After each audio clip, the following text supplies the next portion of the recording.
À Oran, vendredi soir, un dîner a réuni 3 personnages très sulfureux.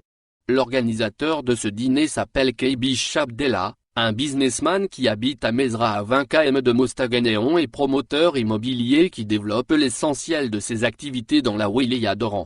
Keibish Abdellah, très proche des dirigeants du FLN ces dernières années, a invité à ce dîner le chef de sûreté de la wilaya de Mostaganéon, Amouni Mohamed. Et la 3e personne qui a été généreusement conviée à ce dîner est un troublant personnage appelé Mohamed Sheikh Salam, un homme de réseau à Oran qui prétend être le beau-frère du président Abdelmadjid Tebboune. Difficile de vérifier, pour l'heure, si ce monsieur entretient réellement des liens de parenté avec le président algérien comme il le prétend. Mais force est de constater tout de même que ce Sheikh Salam est un puissant lobbyiste dans l'ouest du pays qui arrive à ouvrir les portes des institutions les plus sensibles de l'État. C'est, d'ailleurs, pour cette raison que le chef de sûreté de la wilaya de Mostaganéon a voulu absolument le rencontrer. Et pourquoi ?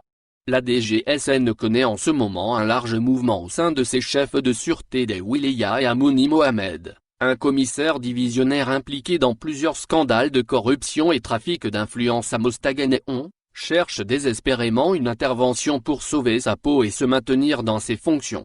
Et pour ce faire, il lui fallait solliciter l'intervention d'un haut placé discret proche de l'entourage du chef de l'État, à savoir un lobbyiste qui peut insuffler son nom à la direction générale de la DGSN pour obtenir une faveur présidentielle. En contrepartie de ce service, Amouni Mohamed s'est engagé à verser un cadeau de 2 milliards de centimes. Une somme qu'il peut facilement mobiliser auprès de ses amis les businessmen de Mostaganéon avec lesquels il entretient une relation très affectueuse au regard de leurs intérêts mercantiles communs dans cette wilaya stratégique de l'ouest du pays. À la fin du dîner, Amouni Mohamed est sorti avec un large sourire au visage. L'affaire semble avoir été conclue. Reste maintenant à confirmer si l'intervention finira par payer réellement. Décidément, oui. À la DGSN, des sources assurent qu'Amouni Mohamed va être maintenu dans son poste et il risque même d'être promu à un grade supérieur, celui de contrôleur de police. Qui dit mieux ? La nouvelle Algérie est encore plus belle que l'ancienne.